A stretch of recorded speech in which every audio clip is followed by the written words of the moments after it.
So for those of you struggling to get away from those spreadsheets, which I strongly encourage, but if you need to live in this hybrid environment, check this out. We can create a Power App front end to an Excel spreadsheet. Kind of gives you a little bit of the best of both worlds. Now, again, really encourage you to move to a list because you're going to get so much more out of it. But here, we can go ahead and make changes and save those changes to specific columns within that spreadsheet. So stay tuned. We're going to jump right to that. And of course, we're going to use our step-by-step instructions that you can pause the video, capture the screenshots, and save to your library. So stay tuned. We're going to jump right to this. Okie dokie. So let's go ahead and start with the instructions first, which is we have to create this Excel spreadsheet. Now you're probably using an existing Excel spreadsheet and we want to convert it to a table. So that's kind of what that is telling you to do. Pause. Hopefully you took a screenshot. When I say pause, that means just pause and you can take a screenshot. All right, maybe I should just say screenshot. Anyways, here's that file right here called Disney. I'm just going to open it up, let you check it out. This column right here has been added. Notice this says Power Apps ID. That's because I've added this Excel spreadsheet to the Power App, and I'm going to show you how to do that. But your spreadsheet will probably look like this. It'll probably have a column A, column B. It'll have some headers and some data. Now, you may not look like a table yet because it may just be a normal spreadsheet, but that's what it does, and then you kind of format it as a table. So let's look at the instructions. It kind of walks us through this anyways because I'm not going to redo the spreadsheet. It's pretty straightforward here, these instructions here. So again, take a screenshot. Perfect. Now, here we just are finishing out that spreadsheet, right? We highlighted everything here, created, said it has headers, and then I hit OK, and then this is what it looks like, which it looks like now, what you just saw, and then I save that. Now I happen to save it to my desktop, okay? Save it, preferably save it to your OneDrive directory, but if you need to save it to your desktop, that's okay. So open up OneDrive, click on the waffle, go to OneDrive, and then push that, there's the Disney, push that or pull that, drag it with your mouse over into the folder in OneDrive where you want it. Mine happens to be Power BI report data. It's a folder I use. So wherever that is, go ahead and do that. So screenshot. Awesome. Let's move on. Okay, now we're ready to open up Power Apps. So to open up Power Apps, we're going to go back to the waffle and click on Power Apps. Okay, now this is intended for you to follow along, so go ahead, give it a shot. Follow along. So here, go to your waffle, do Power Apps, and pause the video as you need to. I'm going to literally walk you through every single step that you need. Hopefully I haven't forgotten any along the way. So here, we'll open up Power Apps. We want to click on Create and blank app, and then we want to create. Okay, and we're doing a Canvas app, which is fine. Then we're going to give it a name. So, I'm sorry. So, pause, snapshot, awesome. Snapshot, awesome. Now I'm creating this for a tablet. I could create it for a phone. The difference is the tablet is a horizontal view, which you're going to see, and a phone is a vertical view. So, kind of like this would be horizontal, this would be vertical. So, make your own choice and then hit create. All right. Okie dokie. Now we're going to start getting into where the app is. I'm going to show you in Power Apps. This is the next thing we're going to do. So we've created the app and we're in a blank app. The first thing we want to do is add our data source. And our data source happens to be OneDrive for Business, and that Excel spreadsheet. So let's go ahead and see what that looks like in the real world here. Okay. So here it is right here. So to do that, you're not going to have this yet. You're not going to have a screen yet. You're just going to have data. You're just going to go to data. Notice we've already loaded it. But you're just going to click on that down arrow right there. You're going to say OneDrive. And you see it's not OneDrive. It's OneDrive for Business. I'm going to click on that. Okay. Then I'm going to click on my name. And over here, then I'm just going to search over OneDrive where that file is. Now, I could search for Disney, but you notice it doesn't find the file. Okay, you got to go down to where the the folder is, which happens to be this one. Now I can search for Disney and it'll find the file. Okay. Then I click on the file. Once I click on the file, it'll load it in here as table 1. Notice table 1 inside that file, that is on the bottom of the file. Let me show you real quick. That table 1 is right. Oh, you can't. Where do you see it on this? I'm in the web app. But in the normal app, it says table 1 down here of what the table is. I don't know where it is on the web app. I'm sorry. All right. So anyways, it's table 1. Trust me. Okay.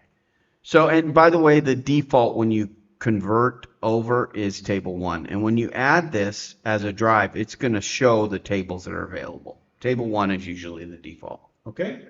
So that's what we did right here. So if we didn't take a screenshot, do it now. Great. And then you can see here where it's telling you to choose the table right there. See how it says table 1? You can take a screenshot. Awesome. Okay, now we're going to insert a blank vertical gallery. So we're going to go to Insert Gal, Blank Vertical Gallery. So let's go ahead and show you how to do that. It's pretty easy. Right there. Click on it. Okay. Now notice that I'm still over here in my data section. You can stay there. It doesn't matter. But I like to see what's going on. So I'm going to click on the tree view because it's going to show me the gallery. I'm on screen 1, which is going to be automatically created for you. And I'm just going to say insert, and I'm just going to type in gal, and I want a blank vertical gallery. So I'm going to click right there. And as soon as I click there, it's going to ask me for my data source. And in this case, it happens to be table 1. So I would just click on table 1. And then it's going to start up for me. Now, granted, I already have a table in the background there, right? So you can see that. Let's get that thing out of the way. Gallery 2. Okay, so gallery 1 right there. Now, this is the key, and I'm going to show you this in the step-by-step as well, but that little guy right there, okay, that means edit the gallery. Notice how my I call these handles are large here. Watch when I click on this. See how it makes it smaller? That's because this is the primary, what I call the primary record. I don't know what Microsoft calls it, but it's really the primary area of your gallery. It's going to display your stuff. The bigger picture, which we saw here, is just that there's multiple records in there. So you can see multiple things. And you're going to see that in just a moment. Well, I want to kind of give you that heads up. So here, we're just going to insert that gallery. We're going to select it. And then that's what I was talking about right there. Click on that bad boy there, number 1. And that will get you where you need to go. Okay, so I'm going to pause. Go ahead and take your screenshot. Perfect. Now we're going to go ahead and insert text, but it's critical that you're inside of the gallery. So let's do this again. We click on this, and then we hit Insert Text Label, and notice that it's going to go in there. The way you know, and you see Mickey and Pluto, because there's 2 records in that spreadsheet. The way you know is, see how you're kind of dragging it around, and it's not going outside the box? That's a great sign. Let's do that exercise one more time, and let's add a box. And this time I forgot to click on that. I'm going to hit Insert Text Label. Notice that my text label went way over here. Now, I can place it over here, but when I go up or down, it just goes everywhere. That means that it's not inside the gallery. Okay? So it's not inside the gallery. So that's okay. Just make sure you do that, and that's how you do that. Okay, so we're going to add these text input boxes, and then we're going to add here, we're going to add these columns. So let me show you how that works. Okay. So to add this column, we already put this one in, and we're going to give it a name. Now, I go through in the instructions of renaming these, but you want to rename these columns. So this is column 1, for example. So here on this label, I would just type in label column 1. Now, I say column 1 here because this is column 1.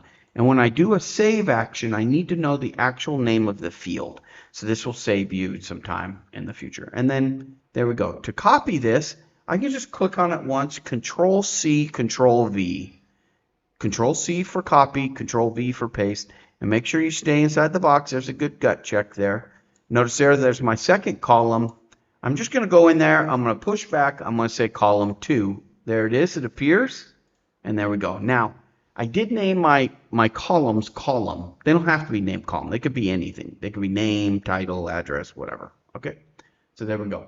So that's pretty good. So we got all that. Everything's good. We copied. Oh, yeah. Screenshot. Awesome. Okay. Now we talk about the pasting. I told you to use Control C and Control V. This is another way to do it. Screenshot. Awesome. And then rename. This is what I told you about renaming. So just rename those files. Screenshot. Great. Okay. Now we're good to go. We need to add one more component called toggle, and we're going to add this line of text. So this is saying that it's going to only save things in the gallery that have been changed. It'll make your save a lot faster when you're dealing with a lot of data. So here, we're just going to go ahead and, go over. We'll just show you here. So I added toggle. To do that, remember, I want to be in my gallery, right? I want to be in the primary record, right there, boom. And then I'm going to insert. I'm going to just type in toggle, and we should be good to go. There's my toggle. Then I want to take and I want to add the code. So I'm going to show you the code off of this one. There it is right there. Remember, this item, column 1, so it's saying column 1 inside the table, right, is not equal to text column 1, or this one's not equal. So that kind of says, okay, I'm going to look around to make that work. Okay, that's pretty easy. Last thing we do is add a save button. So let me show you what the save button looks like. I'm going to remove the formatting so it makes it a little easier to see on the screen. But here I'm going to show you this on my step-by-step as well. So this is a save. This is the code that we need to save. We're going to patch anything that it finds. In addition, we're going to change this text right here. We're going to go to Advanced, and we're going to change Select Save Button or No Changes. We're going to add that text. So I'm going to show you that in just a minute. And then we're pretty much done. So let me go ahead and show you that document. So you took a screenshot of this. Awesome. That's the toggle. Then we're going to insert the Save button. And then here's the slide that you definitely want to take a screenshot of. Here I've explained text column is right there, the gallery name. So hopefully you can track to what you're building, column. So that's your Save button, screenshot. Awesome. And then the last thing we do is just change this so it says no changes or save. And that's it. That's all we have. It's as easy as that. Test it, play with it. You'll find once you get done, of course, you can just go in, you can set it here, you can just say, hey, Mickey Mouse. Notice that it says it needs to change. I'm going to hit save. It's going to save, and then I'm going to go over here to Disney, and it should say once it refreshes, bada bing, bada boom. Where are you, Disney? Oh, there we go, Mickey Mouse. Okay. So that's how that change works. So good luck.